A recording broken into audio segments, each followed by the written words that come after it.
নন্টে ফন্টে, নারায়ণ দেবনাথের অমর সৃষ্টি। আজ দেখবেন স্যারের খাবার চুরি।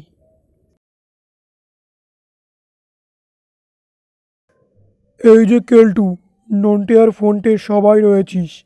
ঠাকুর বলছে আমার জন্যে রাখা দই আর সন্দেশ কে যেন খেয়ে যাচ্ছে। সে কি বলছেন স্যার, আপনার খাবার চুরি? রাতে খাওয়ার পর দই আর গোটা দশেক সন্দেশ খেলে খাওয়াটা ঠিকঠাক হয়। সেটা যদি কেউ চুরি করে তাহলে তো মুশকিল। কার এত সাহস যে আপনার খাবারে থাবা বসাচ্ছে?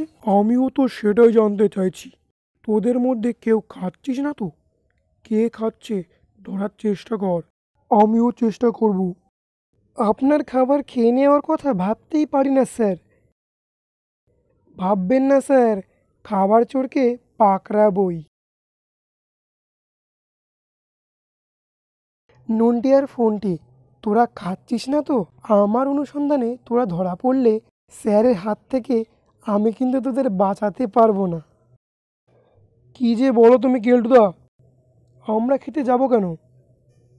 ঠিক আছে, কিন্তু তোরা যে সত্যিই খাসনি সেটা তোদের চোরের খোঁজ দিয়ে প্রমাণ করতে হবে।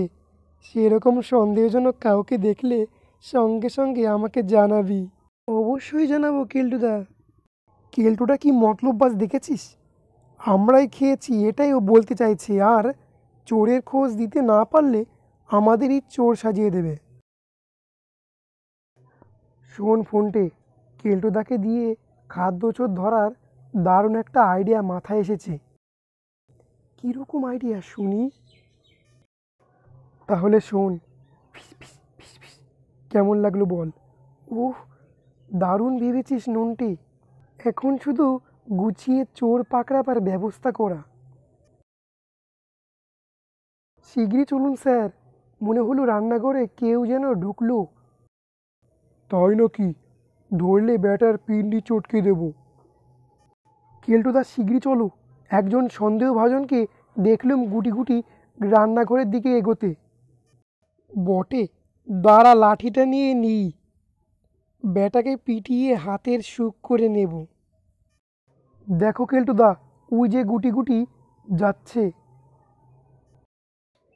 ব্যাটাকে এমন গো বেরেন দেব যে চুরি করে খাবার মজাটা টের পাবে।